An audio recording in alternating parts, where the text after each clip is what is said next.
Olá pessoal, boa noite. Seja bem-vindo ao meu canal. Me chamo Francisco. Hoje vou te contar relatos que aconteceu com pessoas reais, daqui do Brasil. O primeiro caso aconteceu em 2017, numa pequena cidade do interior de Minas Gerais, chamada São José da Serra.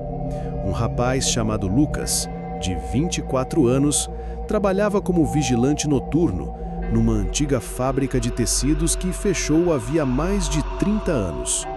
O lugar era enorme, cheio de corredores escuros, máquinas enferrujadas e janelas quebradas.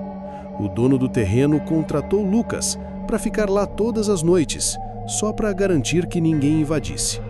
Ele ficava numa guarita de vidro no portão principal, com rádio, lanterna e uma pistola que mal sabia usar. Nos primeiros dias, tudo normal.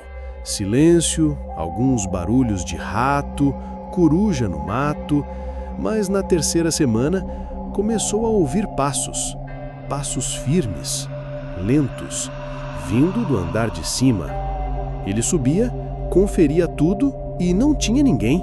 Nada, só poeira e escuridão. Uma noite, ele acendeu a lanterna e viu, no fundo do corredor, uma figura parada. Usava um uniforme de operário todo cinza, mas o rosto estava todo preto, como se tivesse sido queimado. Lucas gritou, atirou no ar e quando voltou a olhar, não tinha mais ninguém. No dia seguinte, foi atrás de informações sobre a fábrica. Descobriu que em 1983 houve um incêndio ali. Um grupo de operários estava fazendo uma greve dentro da fábrica e alguém trancou os portões por fora. O fogo começou num depósito de solventes. 19 pessoas morreram queimadas. E o pior, todos os corpos foram tão carbonizados que os rostos sumiram. Lucas resolveu pedir demissão, mas o dono do terreno não aceitou. Disse que precisava cumprir o contrato de 30 dias. Então ele voltou naquela noite, decidido a aguentar só mais uma semana.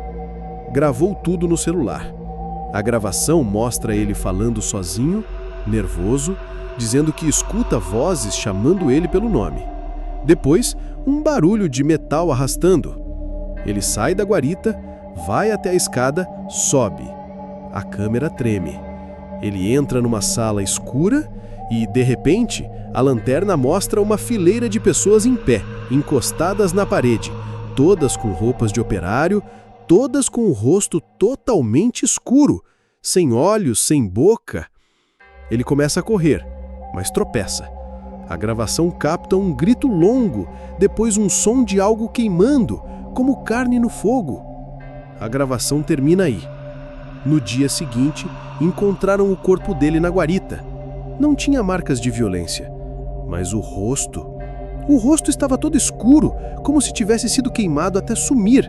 A pele, os olhos, a boca, tudo virou uma massa preta e enrugada.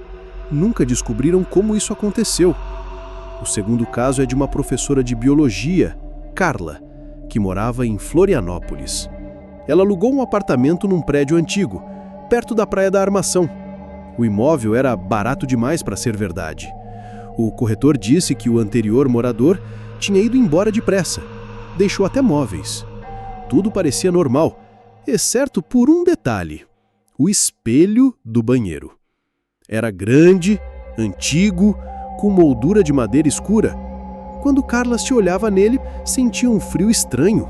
Às vezes achava que via alguém atrás dela. Virava e não tinha ninguém. Depois de uma semana, começou a ouvir gemidos vindo da parede, como se alguém estivesse preso lá dentro. Ela reclamou com o síndico, que mandou um pedreiro abrir o trecho da parede.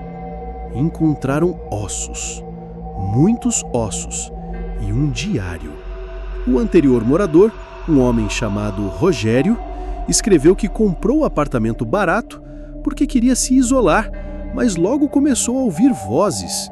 Ele jurava que o espelho não refletia ele direito, que às vezes o sorriso sorria quando ele não sorria, que mexia os lábios sozinhos. Numa das páginas, ele escreveu: "O espelho está me puxando, ele quer o meu lugar." No fim, descreveu como, numa noite, viu outra versão dele no reflexo, saindo do espelho.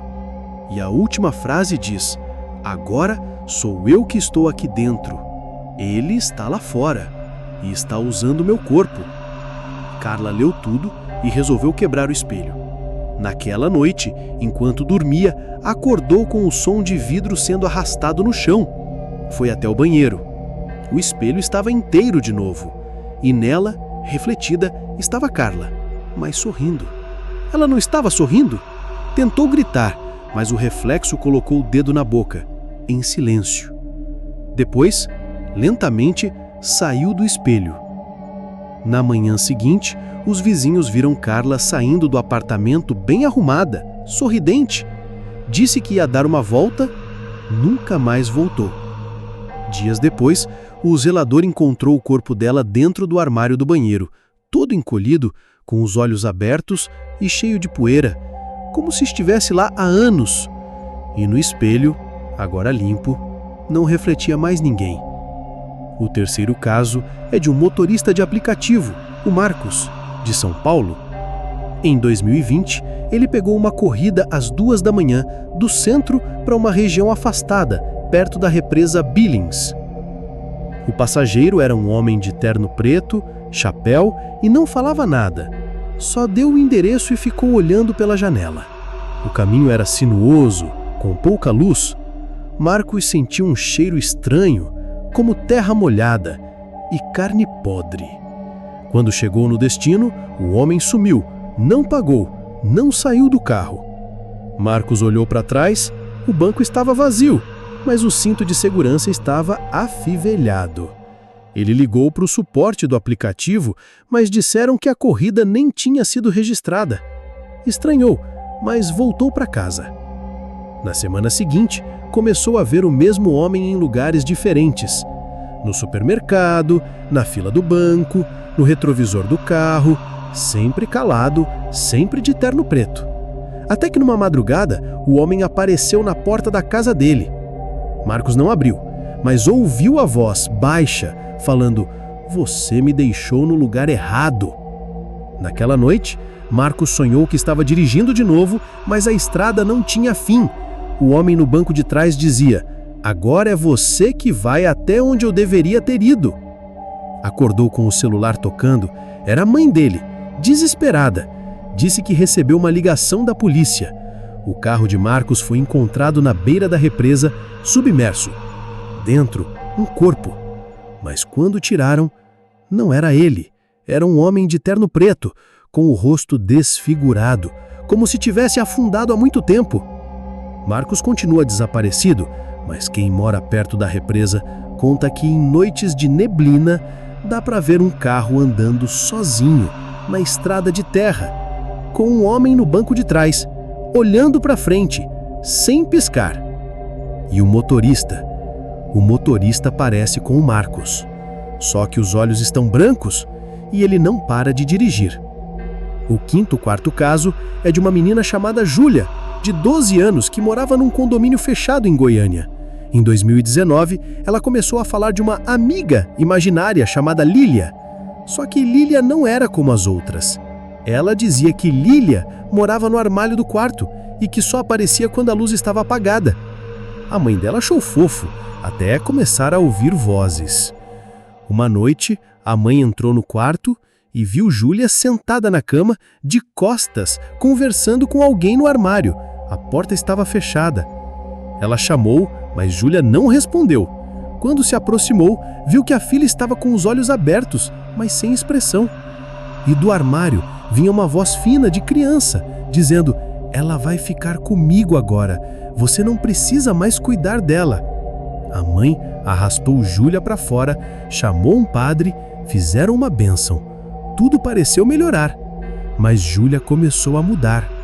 Falava devagar, repetia frases antigas, como se estivesse aprendendo a falar de novo. E sempre, antes de dormir, dizia: "O Lília tá me esperando." Até que sumiu. O quarto estava intacto, mas o armário estava aberto. Dentro só tinha roupas, mas no fundo, colado na parede, tinha um desenho feito com caneta. Era uma menina sorrindo, com olhos grandes, segurando a mão de outra menina. Só que a segunda menina estava toda preta, sem traços no rosto.